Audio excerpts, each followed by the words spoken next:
మీరు హ్యాపీగా ఉండాలంటే నేను కొన్ని పాయింట్స్ చెప్తాను, అది ఫాలో అవ్వండి.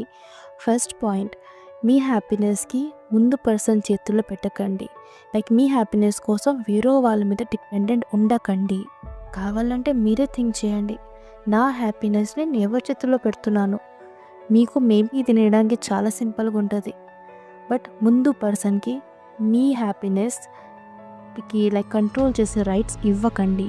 చాలా మనుషులు అంటారు, లైక్ మ్యారీడ్ పీపుల్, లైక్ మా ఆయన మంచిగా ఉంటే, మా ఆయన ఇది చేస్తే, లేకపోతే అది చేస్తే, లేకపోతే టీచర్ నాకు ఇన్ని మార్క్స్ ఇస్తే, అలా నా కొడుకు చదవసుకుంటే, నా కూతురుది పెళ్ళి అయిపోతే, లైక్ ఇదే ఒక ఎగ్జాంపుల్స్. మీ హ్యాపీనెస్కి మీరు వేరే చేతిలో పెడుతున్నారు. వేరే ఒక సిచ్యువేషన్ బేసిస్ మీద మీ హ్యాపీనెస్కి మీరు రిలేట్ చేస్తున్నారు. నాకు ఇప్పుడు ఈ కోర్స్ చేసేస్తే, లేకపోతే నేను ఇప్పుడు ఇదొక నాకు ర్యాంక్ వచ్చేస్తే, సో మీ హ్యాపీనెస్ పోయి ఆ ర్యాంక్ బేసిస్ మీద పెట్టేశారు. సో మీరు ఎలాగ హ్యాపీగా ఉంటారు? ఆల్వేస్ మీ హ్యాపీనెస్, నీ జాయ్ఫుల్నెస్, నీ ఎక్సైట్మెంట్ కంప్లీట్ జస్ట్ మీ దగ్గరికే పెట్టుకోవాలి. ఆల్వేస్ హ్యాపీగా ఉండడం కంప్లీట్ 100% మీ చేతుల్లోనే ఉండాలి.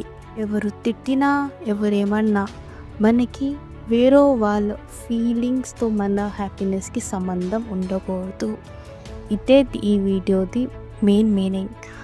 ఇఫ్ మీకు ఈ వీడియో నచ్చితే లైక్ చేయండి, సబ్స్క్రైబ్ చేయండి. Thank you for watching.